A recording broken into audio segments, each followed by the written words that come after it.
이 세상에는 수많은 다양성이 존재합니다. 다양한 생명체가 존재하고 또 다양한 인종이 존재하고 다양한 사람들이 그보다 훨씬 더 다양한 환경과 형편 속에서 살아가고 있는 세상입니다. 그리고 이런 가운데 사람들은 어떤 특정한 공통 분모를 중심으로 어떤 단체를 만들기도 하고 또 모임을 만들기도 하고 조직을 형성하며 그렇게 살아갑니다. 이윤을 목적으로 해서 사람들이 모이면 회사가 되고 또 공부를 하기 위한 것이 목적이 되면 학교나 학원이 됩니다.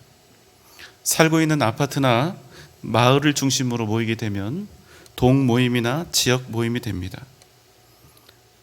때로는 같은 병을 가지고 있는 사람들이 모여서 자신들의 고통을 함께 나누고 극복해 가기도 하고 돈을 더 많이 벌고자 하는 사람들이 더 똑똑한 투자를 위해서 모이기도 하고 취미가 같은 사람들이 함께 모여 동아리를 형성하기도 합니다.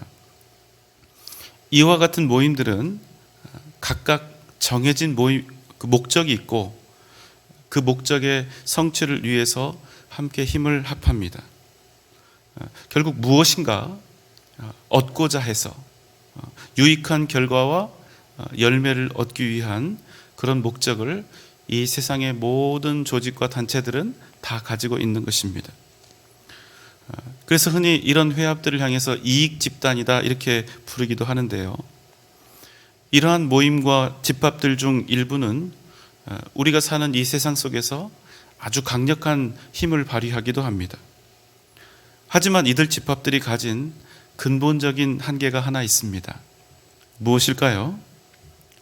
그것은 각각의 성원들이 가진 목적이 달성되거나 혹은 반대로 그 목적이 도무지 성취될 수 없다는 사실이 확인되었을 때 그 조직들은, 그 집합체들은 반드시 와해되고 해체될 수밖에 없다는 사실입니다. 그런데 이 세상에 참 특이한 모임이 하나 있습니다. 바로 우리들의 모임, 교회입니다. 우리 교회의 가장 중요한 특징은 무엇입니까? 우리가 이렇게 함께 모인 그 목적이 우리 자신의 어떤 유익을 위한 것이 아니라는 것입니다. 또한 교회는 어떤 사람들의 모임이다. 이렇게 세상의 기준으로는 쉽사리 정의조차 내릴 수 없을 만큼 이 교회를 함께 이루고 있는 우리 성도들의 그런 모습과 삶은 너무나 다양합니다. 지위의 높고 낮음, 소유의 많고 적음, 지식과 학벌의 크고 작음, 이 모든 것들과 전혀 우리의 공동체는 무관할 뿐 아니라 우리는 세상이 원하고 바라는 그 어떤 유익도, 세상에서 많은 사람들이 추구하고자 하는 그 어떤 유익도 우리는 결코 따르지 않습니다. 우리가 이렇게 함께 모여있는 이유는 오직 하나, 예수 그리스도의 십자가의 은혜로 죄사함을 받아 하나님의 나라를 우리가 얻었고 하나님의 자녀가 되었다는 사실인 것입니다. 그래서 여러분, 우리의 유일한 목적은 오직 예수 그리스도입니다. 이에 대해서 고린도전서 12장 12절 13절은 다음과 같이 말씀합니다. 몸은 하나인데 많은 지체가 있고 몸의 지체가 많으나 한 몸과 같이 그리스도도 그러하니라. 우리가 유대인이나 헬라인이나 종이나 자유인이나 다 한 성령으로 세례를 받아 한 몸이 되었고 또 다 한 성령을 마시게 하셨느니라. 몸은 하나인데 이 몸을 이루는 많은 지체가 있고 또 몸에 다양한 지체들이 있으나 이 지체들이 한 몸을 이루는 것과 같이 그리스도 안에서 우리도 그렇게 교회가 되었다는 것입니다. 고린도 교회에는 당시 어떤 사람들이 있었습니까? 먼저 유대인들이 있었습니다. 본래 유대인들은 어떤 사람들입니까? 자기 유대인 외에 다른 민족이나 다른 족속들을 지옥에 뗄감 정도로 이렇게 생각했습니다. 그래서 절대로 그들과 상종하지 않았습니다. 그들을 아주 부정하게 여겼기 때문이죠. 그런데 이런 철저한 배타성을 가지고 있었던 유대인들 옆에 바로 헬라인들이 있었다는 것입니다. 이 사람들은 이방 민족들입니다. 피부색도 달랐고 그들의 출신과 고향도 달랐습니다. 직업도, 나이도, 인종도, 문화도, 지위도 하나도 함께 그들이 동거할 수 있는 이유가 없었습니다. 심지어 고린도 교회 안에는 어떤 사람들이 있었습니까? 자유인뿐만 아니라 종들이 함께 거하고 있었다는 것입니다.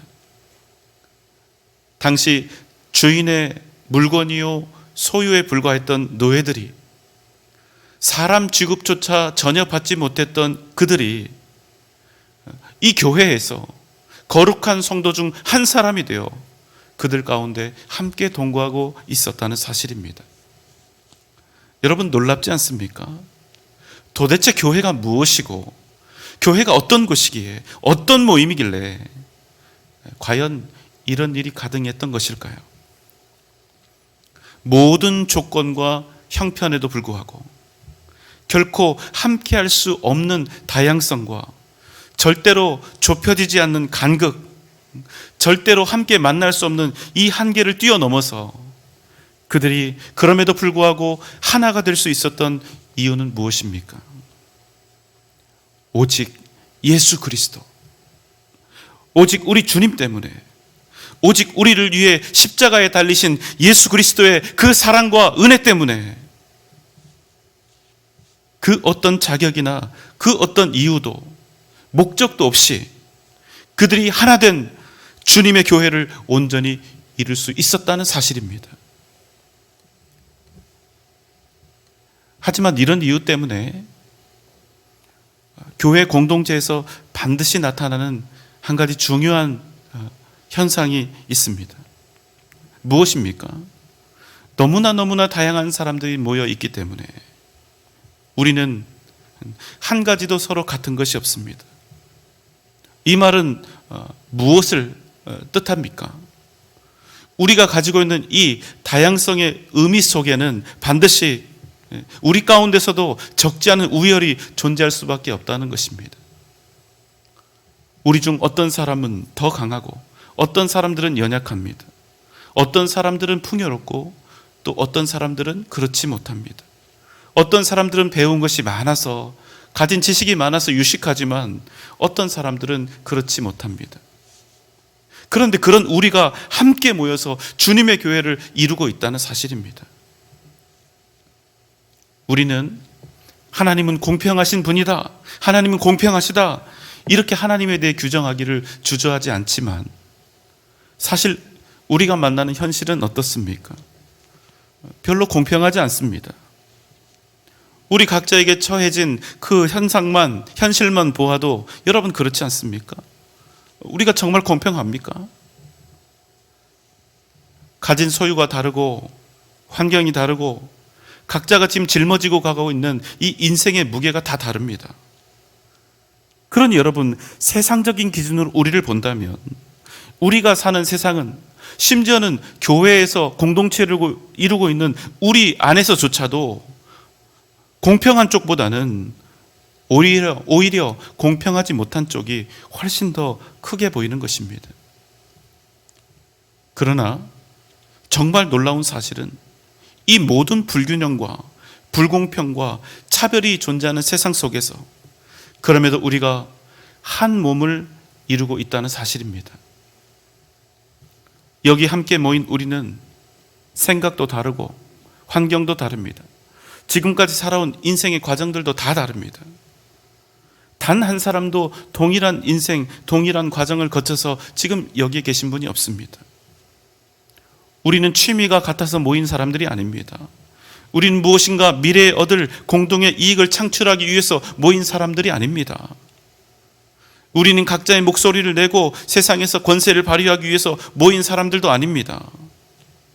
우리는 그저 내가 원하는 것 주장하고 그 모든 것들을 관철시키며 내 뜻을 펼치기 위해 이곳에 모인 것도 아닙니다. 물론 일부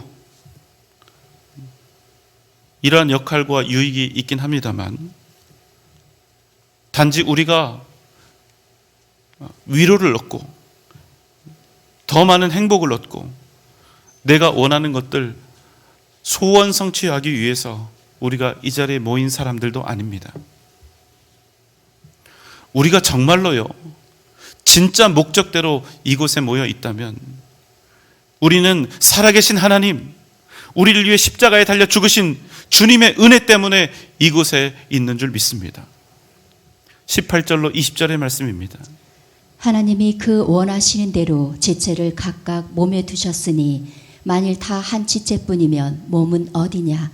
이제 지체는 많으나 몸은 하나라. 하나님께서 원하시는 그 사람을, 어떤 사람을 당신이 원하시는 몸의 지체로서 각각 존재하게 하셨다는 것입니다. 그리고 그런 지체들이 모여서 하나의 몸인 교회를 이루게 하셨다는 사실입니다. 무슨 말씀입니까? 하나님께서 우리의 교회를 디자인하신 장본인이라는 말씀입니다. 우리는 다양합니다. 그러나 그 다양함은 단지 다름을 뜻하지 않습니다. 얼마나 다양한 사람들이 지금 우리 가운데 있습니까? 남녀노소, 우리 안에 너무나 다양한 삶의 형편과 상황들, 지위의 높고 낮음, 그 다양함, 생각과 지식의 다양함, 도저히 인간적인 생각으로는 이렇게 한데 모여 있을 수 없을 만큼 너무나 다양한 우리들,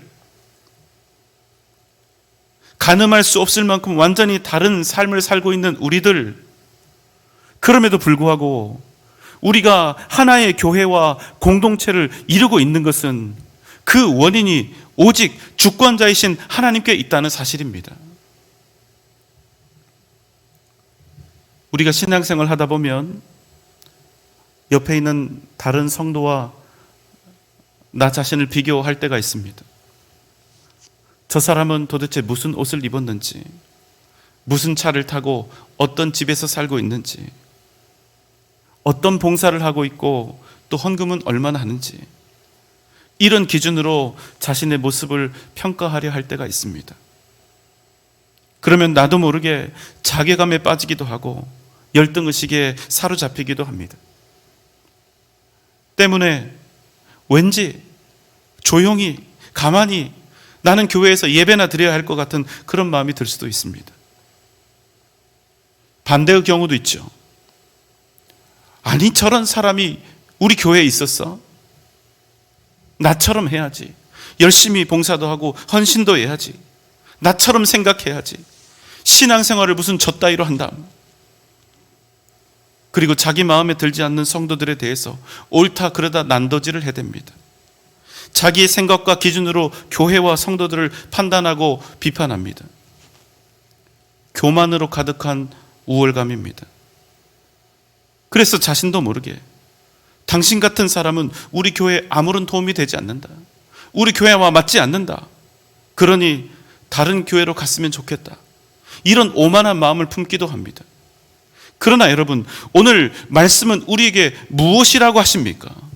그들을 부르신 분이 바로 하나님이시라는 것입니다. 풍요롭고 형통하고 부유한 사람, 많은 지식과 지위를 가진 자들뿐 아니라 작고 연약한 자들, 부족하고 인간적으로 볼 때 미비한 자들, 나랑 꼭 맞는 사람뿐만 아니라 나랑 하나도 맞지 않는 사람들까지도 주님께서 이 자리에 불러 당신의 몸된 교회가 되게 하셨다는 사실입니다. 그런 여러분, 우리의 공동체 안에 나와 생각이 다르고 처신이 다른 지체들이 존재하는 것은 여러분 극히 당연한 일이 아니겠습니까? 이런 현실 속에서 만약 우리에게 주님의 마음이 없다면, 이렇게 다양한 사람들을 불러 모아 교회를 이루게 하시고 한 몸을 이루게 하신 그 주님의 마음이 없다면 우리 교회는요, 서로를 향해서 비판할 수밖에 없는, 비판하지 않을 수 없는 그런 모임, 그런 장소가 될 수밖에 없다는 사실입니다. 왜 그렇습니까?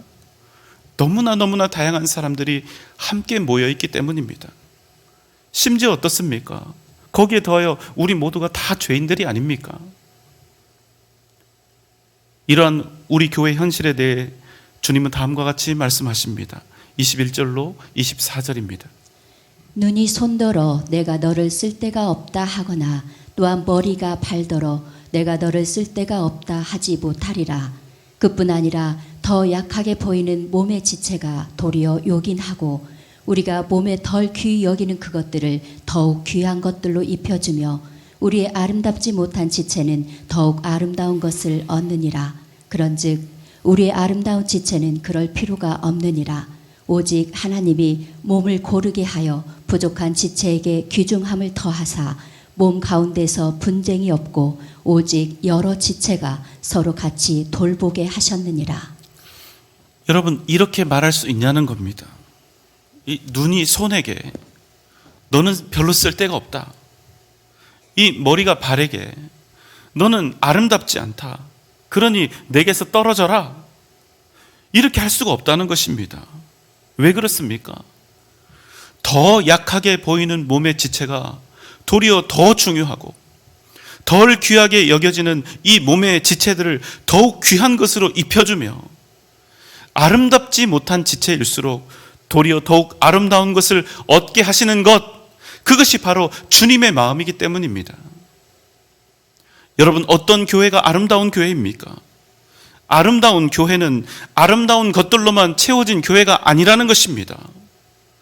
우리가 생각하는 온전하고 아름답고 지혜롭고 풍성한 것들로 채워진 곳, 그것이 절대로 아름다운 교회가 아니라는 거예요. 진정 아름다운 교회는 아름답고 풍요로운 이들, 걱정도 없고 근심도 없는 이들, 상처도 없고 거리낌도 없는 이들로만 이루어진 그런 교회가 아니라, 그래서 날마다 기쁨만 넘쳐나는 그런 교회가 아니라 부족한 지체에게 오히려 더 큰 귀중함을 더하사 서로를 돌보고 서로를 사랑하게 하신 주님의 그 마음과 그 섭리가 온전히 드러나는 그런 교회가 진정 아름다운 교회라는 사실입니다. 그저 보기에 아름다운 교회가 아니라, 그저 아무런 문제가 없는 그런 교회가 아니라, 주님께서 택하셔서 함께 더불어 하나 되게 하신 모든 지체들이 그럼에도 불구하고 하나가 되어서 그리스도 안에서 서로를 돌보며 서로를 귀하게 여기며 함께 더불어 온전한 하나됨을 이루어가는 곳, 그 모임이 진정 아름다운 교회라는 사실입니다. 그러니 감히 내 앞에 있는 형제, 내 곁에 있는 자매를 자격이 있다 없다, 옳다 그르다 이렇게 판단하거나 손가락질하지 말라는 것입니다. 왜 그렇습니까? 내가 도저히 부족하다고 생각해서 견딜 수 없는 사람, 자격이 없다 생각하는 그 사람 때문에 우리의 교회가 마침내 온전해진다는 사실입니다. 왜 그렇습니까? 교회의 온전함은 완벽함에서 나오는 것이 아니라, 그럼에도 불구하고 우리가 한 마음 한 뜻으로 주님의 뜻을 이루어가는 공동체가 될 때 우리는 비로소 하나님께서 기뻐하시는 복되고 아름다운 교회가 된다는 것입니다. 이것이 바로 부족하고 연약한 우리를 통하여 만들어가게 하시는 하나님 나라의 모형인 것입니다. 26절, 27절입니다. 만일 한 지체가 고통을 받으면 모든 지체가 함께 고통을 받고 한 지체가 영광을 얻으면 모든 지체가 함께 즐거워하느니라. 너희는 그리스도의 몸이요 지체의 각 부분이라. 어찌하여 오늘 본문은 우리의 교회를 그리스도의 몸이라 말씀하고 있습니까? 왜 수많은 비유 중에 교회를 몸이라고 이렇게 하는 것일까요? 그것은 여러분, 우리의 교회가 하나의 유기체를 이루고 있기 때문입니다. 여러분, 유기체가 무엇입니까?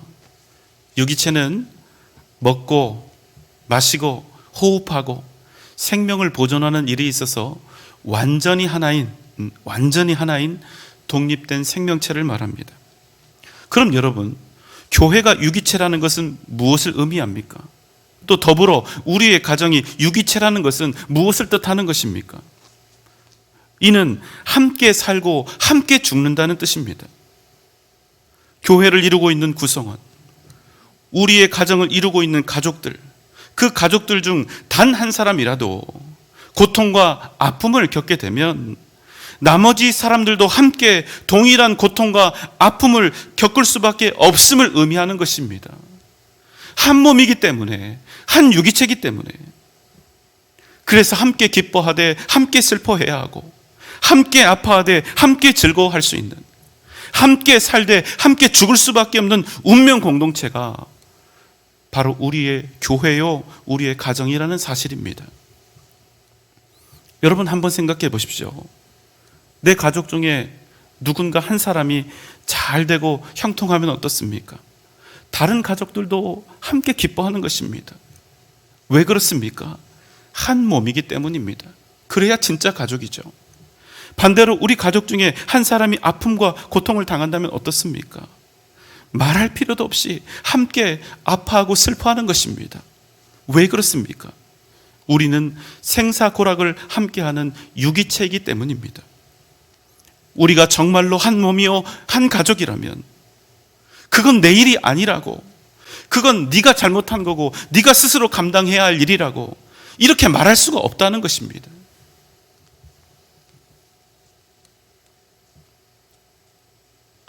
이 세상에서 내가 절대로 선택할 수 없는 것이 있습니다. 바로 가족입니다. 가족은 내가 선택하는 것이 아니라 하나님이 주시는 것입니다. 다른 것은 다 바꿀 수 있어도 가족은 못 바꾸는 것입니다. 법적으로 아무리 바꾸어도 그 본질은 못 바꿉니다. 여러분, 교회도 마찬가지입니다. 우리가 죄인이기 때문에 혹 서로를 미워하고 싫어할 수 있습니다. 그래서 죽을 때까지 안 만나고 살 수도 있습니다. 그러나 여러분 이미 잘 알고 계시지요? 항상 드리는 말씀이지만 죽어서 천국 가면 그 사람이 반드시 있다는 겁니다. 눈에 보이는 교회는 마음대로 바꾸고 선택할 수 있지만 하나님 나라의 영원한 가족은 내가 선택하는 것이 아니라 하나님께서 당신의 뜻대로 부르시는 것입니다. 그럼 여러분 우리가 어떻게 해야 합니까? 우리가 주 안에서 하나인 것을, 한 몸인 것을 잊지 말아야 하는 것입니다. 우리가 혹 서로를 미워하고 죽도록 싫어해도 우리 모두는 다 천국에 갑니다. 비록 못된 삶을 살았어도 우리의 구원은 절대로 취소되지 않습니다. 왜 그렇습니까? 우리의 구원의 그 이유가 우리 자신에게 있는 것이 아니라 오직 하나님의 은혜에 있기 때문입니다. 그래서 우리가 아주 못되게 굴어도 십자가의 은혜 때문에 안타깝지만 우리가 다 구원을 받아서 천국에 갑니다. 이 땅에 있는 동안은 그래서 서로 다툽니다. 내가 잘났네, 네가 잘났네, 내가 옳고 당신은 틀렸네, 이런 웃기는 소리들 하겠지만 천국에서 서로 만나면 그들이 어떻게 되겠습니까? 이 땅에 거하는 동안은 내가 다른 사람들 비해서 가진 것도 많고 아는 것도 많고 내 자식들도 잘 돼서 큰 소리 뻥뻥 치고 이 사람 저 사람 마음대로 부리면서 잘 살았다고, 소리치며 살았다고 그렇게 자랑하겠지만 그 사람이 천국 가서 자기가 이 땅에 있는 동안 무시하고 박대했던 성도를 만나게 된다면 그 사람이 어떻게 되겠습니까? 비록 천국이지만 아마 부끄럽고 민망해서 죽을 것입니다. 오늘 말씀을 다시 읽습니다. 고린도전서 12장 27절입니다.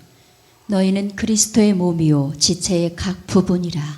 여러분 잘 말씀을 보십시오. 너는 그리스도의 몸이 아니라 너희는 그리스도의 몸이라고 말씀하신다는 것입니다. 우리가 함께 더불어서 그리스도의 몸이요, 우리 각자는 그리스도의 몸을 이루고는 있는 지체라는 사실입니다. 나는 머리 노릇한다고 아무리 잘난 체 해봤자 이 손가락에 작은 가시 하나 찔리면 온몸이 아프고 괴로운 것입니다. 왜 그렇습니까? 우리가 그리스도 안에서 한 몸이기 때문입니다. 여러분 잊지 마십시오. 교회의 진정한 능력, 성도의 진짜 인격은 예수 그리스도 안에서 온전히 하나됨을 이룰 때 나타나는 것입니다. 관계를 깨트리고 시기하고 미워하고 이간질하고 여러분, 절대로 신앙인의 모습일 수 없습니다. 세상의 팽배한 우열과 차별, 높고 낮음, 많음과 적음을 오직 예수 이름으로 다 떨쳐내고 복음 안에서 함께 더불어 복되고 복된 형제와 자매, 아름다운 가족을 이루어 나가는 것, 바로 그것이 우리의 교회인 것입니다. 사랑하는 여러분, 우리는 반드시 하나여야 합니다. 너는 도무지 내 가족이 될 자격이 없어. 너 같은 인간이랑은 절대로 한 몸을 이룰 수 없어. 아무리 이렇게 부정하고 거부해 보아도, 그럼에도 우리는 명백히 그리스도 안에서 한 몸을 이미 이룬 형제요 자매라는 것입니다. 왜 그렇습니까? 아무리 부정해도 우리가 주님의 몸인 교회를 이루고 이 세상으로 절대로 끝나지 않을 영원한 가족이 된 그 이유와 조건을 정한 이는 우리가 아니라 우리를 위해 십자가에 달리신 예수 그리스도이시기 때문입니다. 여러분, 잊지 마십시오. 교회는요, 완벽을 추구하는 공동체가 아닙니다. 교회는 뭔가 대단한 성과를 이루기 위해 존재하는 그런 단체가 아닙니다. 교회는 오직 예수 그리스도라는 공통 분모를 중심으로 더불어 우리의 일생을 함께 믿음으로 걸어가는 영원한 가족이요 공동체인 것입니다. 사랑하는 여러분, 우리는 주 안에서 한 몸입니다. 하나님께서 우리 각 사람을 부르셔서 함께 더불어 교회와 가정을 이루게 하셨습니다.